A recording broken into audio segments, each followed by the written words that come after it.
అసెంబ్లీలో జరుగుతున్నటువంటి సాంస్కృతిక కార్యక్రమాలు ఆనవాయితీగా కూడా ప్రతి ఒక్క అసెంబ్లీ సెషన్, బడ్జెట్ సెషన్ అయిపోయిన తర్వాత శాసనసభ్యులు, శాసనమండలి సభ్యులు వీళ్ళందరూ కూడా కలిసి అనేక సాంస్కృతిక కార్యక్రమాలు చేసేటువంటి ఆనవాయితీ ఉంది. నిన్న చూసినట్లయితే ఈ యొక్క సాంస్కృతిక కార్యక్రమాల్లో కూడా ఎంత వెటకారంగా, ఎంత అనూహ్యంగా జగన్మోహన్ రెడ్డి గారి పైన హేళనగా మాట్లాడారు మీరందరూ కూడా చూశారు, రాష్ట్ర ప్రజలందరూ కూడా చూశారు. మామూలుగా చంద్రబాబు నాయుడు గారి గురించి మాట్లాడాల్సి వస్తే చంద్రబాబు నాయుడు గారు అంటాం, కానీ అది చూసిన తర్వాత, ఆయన వ్యవహరించినటువంటి తీరు చూసిన తర్వాత ఇంకా జీవితంలో గారు అని పిలిచాల్సినటువంటి అర్హత అని కోల్పోయినాడు. ఒక ప్రతిపక్ష నాయకుడిని 5 సంవత్సరాలు ముఖ్యమంత్రిగా ఈ రాష్ట్రాన్ని పరిపాలించినటువంటి వ్యక్తి మీద జబర్దస్త్ స్టైల్లో స్కిట్లు వేసి హేళనగా కూర్చొని ఆ 11 గాడు అని చెప్పి ఆ యొక్క కార్యక్రమంలో మాట్లాడడం, దానికి వెకిలిగా ఈ యొక్క డిప్యూటీ చీఫ్ మినిస్టరు, ఈ చీఫ్ మినిస్టరు నవ్వడం చూస్తే ఇంత దౌర్భాగ్యమైనటువంటి వ్యక్తి మనకు ముఖ్యమంత్రిగా ఉండాడా అనిపిస్తోంది. అనేక సందర్భాల్లో పేద ఏడుపు ఏడుస్తూ ఉంటాడు చంద్రబాబు నాయుడు. మమ్మల్ని ఘోరంగా అవమానించినారు, మా భార్యలను తిట్టినారు, మా కుటుంబాలను అనవసరంగా వచ్చి రోడ్డు మీదకి ఏడ్చినారు, చాలా నీచంగా, సంస్కారం లేకుండా ఈ యొక్క వైఎస్ఆర్ కాంగ్రెస్ పార్టీ నాయకులు వ్యవహరిస్తున్నారనేటువంటి మాటలు చాలా సందర్భంలో ఈ deputy chief minister Pawan Kalyan నోట్లో నుంచి, ఈ యొక్క చీఫ్ మినిస్టర్ చంద్రబాబు నాయుడు నోట్లో నుంచి మనం విన్నాం. నేను చంద్రబాబు నాయుడుని అడుగుతున్నా, నీ వెకిలి నవ్వు, నీ వెకిలి చేస్తూ ఈరోజు రాష్ట్ర ప్రజలందరూ చూశారు, ఏమని సంజాయిషి ఇచ్చుకుంటావు? ఈ రాష్ట్రంలో గడిచిన 10 సంవత్సరాల్లో జరిగినటువంటి అన్ని ఎన్నికల్లో మొదట కానీ రెండో స్థానంలో వచ్చినటువంటి హోదా కలిగినటువంటి జగన్మోహన్ రెడ్డి గారి మీద ఈ రకంగా మీరు స్కిట్లేసి నవ్వుకుంటున్నారంటే నీ యొక్క సంస్కృతి ఏంది అని చెప్పి నేను చంద్రబాబు నాయుడుని ప్రశ్నిస్తున్నా. చాలా చాలా హుందా అయినటువంటి వ్యక్తి, చాలా గౌరవంగా మెలిగేటువంటి వ్యక్తిగా నిన్ను ప్రొజెక్ట్ చేసుకుంటావు. నేను అడుగుతున్నాను చంద్రబాబు నాయుడు, ఈ యొక్క హేళన ఇది ఒక్కటే కాదు, గడిచిన కొన్ని రోజులుగా నువ్వు చేస్తున్నటువంటి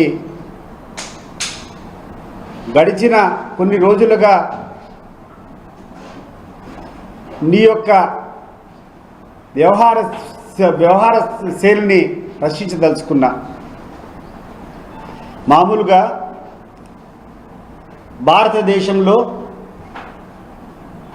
ఆడవాళ్ళను చాలా గౌరవంతో మనం అందరం కూడా చూసుకుంటాం. బస్సుల్లో ఎక్కడ ప్రయాణం చేసినా ఆడవాళ్ళు ఎక్కడైనా నిలబడుకొని ఉంటే ఆడవాళ్ళని కూర్చోబెట్టాలని చెప్పేసి వాళ్ళకి సీట్లు కేటాయించి మగవాళ్ళు నిలబడుకునేటువంటి స్థానం. అటువంటి ఆడవారిలో ఆడతనం పక్కన పెట్టి నిస్సిగ్గుగా తొడగొట్టి నా కొడకల్లారా అని చెప్పి మాట్లాడినటువంటి వ్యక్తిని ఎమ్మెల్సీగా ఇవ్వడము అంటే ఏ రకమైనటువంటి సందేశాన్ని నువ్వు పంపించాలనుకున్నావు చంద్రబాబు నాయుడు? నెంబర్ 1 నువ్వు క్లారిటీ ఇవ్వు. హుందాతనం గురించి మాట్లాడినప్పుడు దీనికి నువ్వు సమాధానం ఇవ్వు. ఏ అర్హత ఉండి గ్రీష్మ అని చెప్పేసి ఒక అమ్మాయి తొడగొట్టి నా కొడకల్లారా బస్సుల్లోంచి లాగి కొడతానని చెప్పినటువంటి వ్యక్తిని నువ్వు ఎమ్మెల్సీ ఇచ్చినప్పుడు నీ యొక్క సంస్కృతి ఏంది? నువ్వు ఆ అమ్మాయికి ఎందుకు నువ్వు ఎమ్మెల్సీ ఇచ్చినావు ఒకసారి చెప్పుకోవాల్సినటువంటి బాధ్యత చంద్రబాబు నాయుడు గారికి ఉంది. మరి ఈ ప్రాంతంలోనే అనేక మంది నాయకులు ఉన్నారు. 3 సార్లు 4 సార్లు 5 సార్లు శాసనసభ్యులు అయినటువంటి వాళ్ళు ఉన్నారు. అత్యధికంగా చదువుకున్నటువంటి క్వాలిఫికేషన్స్ ఉన్నటువంటి వ్యక్తులు ఉన్నారు.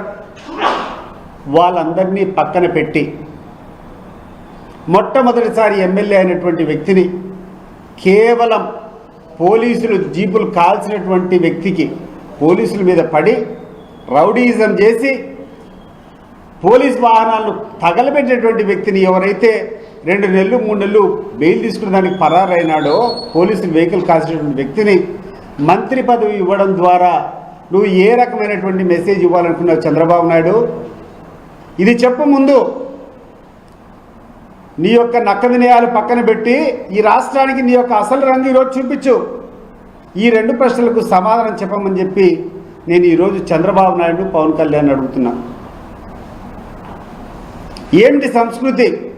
ప్రతిసారి కూర్చుంటావు, మాకు సంస్కృతి లేదంటావు. వైఎస్ఆర్సీపీ అంటే దౌర్జన్యకారులు అంటావు, అక్రమార్కులు అంటావు, అవినీతి పరులు అంటావు.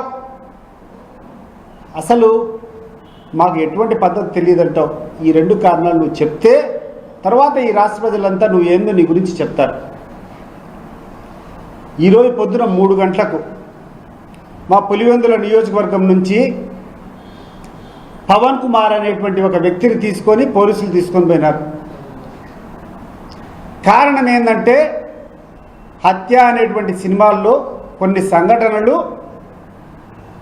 ఈ యొక్క పవన్ కుమార్ అనేటువంటి వ్యక్తి వాళ్ళ యొక్క ప్రచార మాధ్యమాల్లో అంటే సోషల్ మీడియాలో సర్క్యులేట్ చేశారనేటువంటి నెపంతో అతన్ని తీసుకొని పోయినారు.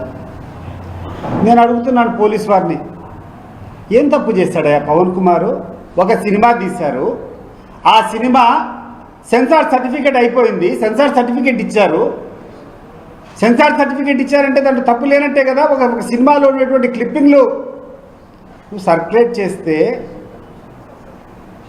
వివేకానంద రెడ్డిని హత్య చేసినటువంటి దాంట్లో ప్రధానంగా ఉన్నటువంటి నిందితుడు పోలీస్ స్టేషన్కి పోయి ఫిర్యాదు ఇచ్చినాడని చెప్పి ఆయన కుటుంబ సభ్యులను ఆయన తల్లినో ఏదో అగౌరవపరిచినట్టు దాంట్లో ఉన్నాయని చెప్పి మాట్లాడితే పవన్ కుమార్ అని చెప్పి ఒక అబ్బాయిని తీసుకొని పోయి ఈరోజు స్టేషన్లో పెట్టారు. ఇప్పటికి కూడా స్టేషన్లో ఉన్నాడు ఆయన. నేను అడుగుతున్నాను పోలీసులు, ఈ ప్రభుత్వాన్ని, ఏం తప్పు చేశాడు పవన్ కుమార్? అసలు ఒక హంతకుడు, వివేకానంద రెడ్డి కేసులో హంతకుడు సునీల్ కుమార్ అనేటువంటి ఒక హంతకుడు నీకు ఒక కంప్లైంట్ ఇస్తే దాని మీద ఆగమేఘాల మీద పోయి మాట్లాడుతున్నావే, అసలు ఎక్కడ పోతుంది ఈ తెలుగుదేశం ప్రభుత్వం? నేను అడుగుతున్నాను. దీన్ని బట్టి అర్థం కావడం లేదా? ఈ సునీల్ కుమారు ఆ తర్వాత ఈ హత్య చేసుకున్న వాళ్ళందరూ ఒకటే పార్టీ, ఒకటే కథ అనేది అర్థం కావడం లేదా?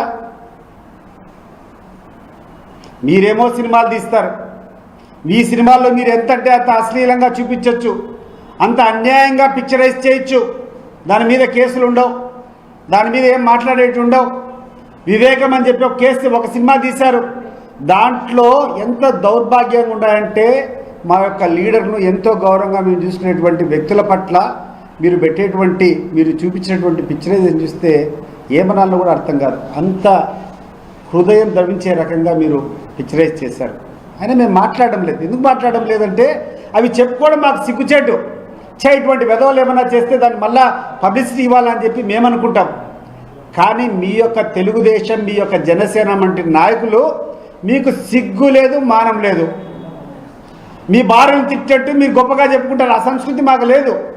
మేము చెప్పుకొని వాడమ్మా వాడు ఎవడో వెధవడో మాట్లాడితే వాడి కర్మకు వాడిని ఫోన్ చెప్పి మొదలు పెడతాం.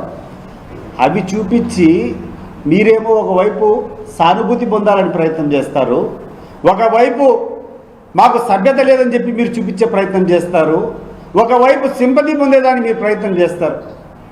మాకున్నటువంటి హుందాతనం ఏంటంటే ఎవడైనా చౌకబారుగా వాడు వివరిస్తే అటువంటి వెధవడిన ప్రవర్తిస్తే అవి మళ్ళా మనం చెప్పుకోవడం మనకే సిగ్గు చేయడం చెప్పి దాని గురించి మేము పట్టించుకోకుండా పోవడం, దాన్ని ఆసరాగా తీసుకొని ఈరోజు మా పార్టీ క్యాడర్లను, మా పార్టీ లీడర్లను అసభ్యతకు మారుపేరుగా మీరు ప్రచారం చేస్తున్నారు, అశ్లీలకు మారుపేరుగా మా పార్టీ లీడర్ని ప్రొజెక్ట్ చేస్తున్నారు. నేను అడిగినటువంటి ప్రశ్నకు సమాధానం చెప్పు చంద్రబాబు నాయుడు అండ్ పవన్ కళ్యాణ్ మీ ఇద్దరు. అసెంబ్లీలో జరిగినటువంటి సాంస్కృతిక కార్యక్రమాల్లో మీ వెకిలి చేష్టలు ఎప్పుడు నవ్వడు చంద్రబాబు నాయుడు. ఏ రోజు కూడా నవ్విన పాపాన పోలే. అటువంటి వ్యక్తి వెకిలిగా సునకానందంతో కొట్టుమిడిచి హాహా అని గసపెట్టి నవ్వినాడు. ఏమయ్యా అంత నవ్వు ఎందుకు వచ్చింది నాకు అర్థం కావడం లేదు చంద్రబాబు నాయుడు. చెప్పు ఒకసారి. నీ భార్యను ఎవడైనా అన్నప్పుడు నువ్వు పడతావు అదే మాట, అప్పుడు రాదే నీకు నవ్వు, ఇప్పుడు ఎందుకు వచ్చింది నవ్వు అని అడుగుతున్నా. మరి నువ్వు కూర్చొని మాట్లాడతావు నిజాయితీ గురించి, నీతి గురించి, అసభ్యత గురించి, అశ్లీలత గురించి ఇవన్నీ మానుకోమని చెప్పి నేను చంద్రబాబు నాయుడికి హితవిస్తూ, ఆయన అసలు రంగు ఈ 2 సంఘటనలు బట్టి బేరుజు వేసుకోవాలని చెప్పి ఈ రాష్ట్ర ప్రజలకు అందరికీ కూడా నేను మరొక్కసారి మనవి చేసుకుంటున్నా. ముగ్గురికి తెలుగుదేశం పార్టీ తరఫున ఎమ్మెల్సీలుగా ఇటీవల ఇవ్వడం జరిగింది ఎమ్మెల్యే కోటాలో. ఆ ముగ్గురిలో కావలి గ్రీష్మ అనేటువంటి అమ్మాయి ఆమెకు ఉన్నటువంటి అర్హత అంతా తొడగొట్టి వైఎస్ఆర్ కాంగ్రెస్ పార్టీ లీడర్లు నాయకులు నా కొడకల్లారా లాగి కొడతా అని చెప్పి తొడగొట్టేటువంటి అమ్మాయికి నువ్వు ఎమ్మెల్సీ ఇవ్వడం ద్వారా నువ్వు ఏ రకమైనటువంటి సందేశాన్ని ఈ రాష్ట్ర ప్రజలకు ఇవ్వదలుచుకున్నావు చంద్రబాబు నాయుడు గారు? నువ్వు చెప్పు. నంబర్ 1. నంబర్ 2, ఈ రాష్ట్రంలో అనేక మంది, ఎస్పెషల్లీ ఈ జిల్లాలో, ఈ రాయలసీమలో అనేక మంది రెడ్డి కులంలో బాగా చదువుకునేటువంటి వ్యక్తులు ఉన్నారు, క్వాలిఫైడ్ పర్సన్స్ ఉన్నారు, రాజకీయాల్లో అనేక పర్యాలు గెలిచినటువంటి వాళ్ళు ఉన్నారు. వాళ్ళను పక్కన పెట్టి ఒక పోలీసు వాహనాన్ని దహనం చేసేటువంటి, కాల్చినటువంటి వ్యక్తికి, ఆ కేసులో 3 నెలలు పరారైనటువంటి వ్యక్తికి మంత్రి పదవి ఇవ్వడం ద్వారా నువ్వు ఏ రకమైనటువంటి సందేశాన్ని ఇవ్వాలనుకున్నావో ఈ రాష్ట్ర ప్రజలకు అందరికీ క్లారిటీ ఇవ్వాల్సిందిగా నేను కోరుకుంటున్నాను. ఎన్నికల సమయంలో పవన్ కళ్యాణ్ కుటుంబ రాజకీయ పరమైన చేయను ఈరోజు మరి సోదరుడికి ఎమ్మెల్సీ స్థానం డబుల్ స్టాండర్డ్ అవన్నీ మీరు చూస్తున్నారు కదా. 1, 2 కాదు. నువ్వు చెప్పాలంటే ఇంత దౌర్భాగ్యులు పవన్ కళ్యాణ్ గురించి కానీ చంద్రబాబు నాయుడు గారి గురించి కానీ చూస్తే కొన్ని వందలు, మీకు చూసి ఓపిక ఉంటే నేను చూపిస్తా ఏ రకంగా ఎన్నికల ముందు మాట్లాడినారు, ఇప్పుడేం మాట్లాడుతున్నారు అనేది. నరేంద్ర మోడీ గురించి చంద్రబాబు నాయుడు ఎన్నికల ముందు ఏం మాట్లాడినాడు, ఎన్నికల తర్వాత ఏం మాట్లాడినాడు. నరేంద్ర మోడీని ఎంతగా తూలనా అన్నాడు ఆ రోజు, ఈరోజు ఎంతగా పొగుడుతున్నాడో చంద్రబాబు నాయుడు గారే చెప్పాలా, వేరే వాళ్ళు కాదు. చంద్రబాబు నాయుడే చెప్పాలా, దానికి పవన్ కళ్యాణే చెప్పాలా. సనాతన ధర్మం గురించి ఏ రకంగా మాట్లాడినాడు, ఆయన నోటితోనే కూర్చొని మా అమ్మ దీపం వెలిగించుకొని హారతి ఇచ్చేదాన్ని దీపం ఇస్తే మా నాయన సిగరెట్ కాల్చుకున్నాడు దాంట్లోంచి అని చెప్పి చెప్పినటువంటి వ్యక్తి ఈరోజు కూర్చొని సనాతన ధర్మం మా ఇంట్లో పొద్దున్నే లేస్తానే రామాయణ పాలన తప్ప రామనామం తప్ప ఇంకోటి లేదని చెప్తాడు. 1 కాదు 2 కాదు. సోషల్ మీడియాలో అన్ని రకాలుగా ఉన్నాయి. ఇవన్నీ పక్కన పెట్టండి. నేను స్పెషల్గా ఈరోజు మాట్లాడదలుచుకునేది దీని మీదనే.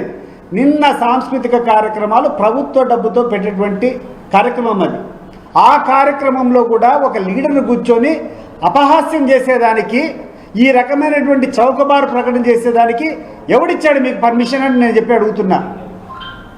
దీని ద్వారా నువ్వు ఏ రకమైనటువంటి సందేశాన్ని ఇవ్వాలనుకున్నావు ఈ రాష్ట్ర ప్రజలకు నేను అడుగుతున్నాను. దాన్ని నీ క్యారెక్టర్ ఏంది, నీ మనస్తత్వం ఏంది, నీ యొక్క క్యారెక్టర్ ఏందని దీన్ని బట్టి అర్థమవుతోంది. దాన్ని నువ్వు చెప్పుకో ఇప్పుడు ప్రజలకు. నేను అడుగుతున్నా దీన్ని. ఈ ప్రశ్నకు నువ్వు సమాధానం చెప్పు. నువ్వు ఎందుకు వెకిలి నవ్వావు, నీ వెకిలి శస్త్రులు, నీ సునకానందానికి అర్థమేంది? ఒక నాయకుడిని కూర్చొని 11 గాడు అంటావా? 11 గాడు అనేటువంటి గాండుగాళ్ళకు నేను చెప్తున్నా, ఎవడి పేరు చెప్తే మీరు ఉచ్చబోసుకుంటారో, ఎవడి పేరు చెప్తే మీకు నిద్ర కూడా రాదో, ఎవడి పేరు చెప్తే ఈ రాష్ట్రంలో మీకు చేతగాక ఉన్నటువంటి 116 మంది కలిసి ఒకటే పోరాడాడు ఆయన జగన్మోహన్ రెడ్డి. మీ విష ప్రచారాలు, మీరు చేసేటువంటి ఈ యొక్క పనికిరాని పనులన్నీ తీసుకొని మీకున్నటువంటి మీడియాలో మీరు చేసేటువంటి దుష్ప్రచారాన్ని నమ్మి ఒకసారి ఇచ్చినారు మీకు అధికారం. మీరు ఇచ్చినటువంటి ఫాల్స్ ప్రామిసెస్, మీరు చెప్పినటువంటి తప్పుడు వాగ్దానాలు, మీరు చేసేటువంటి ఒకసారి నమ్మి చేశారు. ఈరోజు తెలుస్తుంది. ఈరోజు అసెంబ్లీ లేకుంటే రాజీనామా చేసుకొని మొత్తం ఈ రాష్ట్రానికంతా మళ్ళీ ఎన్నికలు పెడితే నీ భవిష్యత్తు ఎందుకు తేలుతుంది. 11 కాదు, మీరు ఎక్కడుంటారో.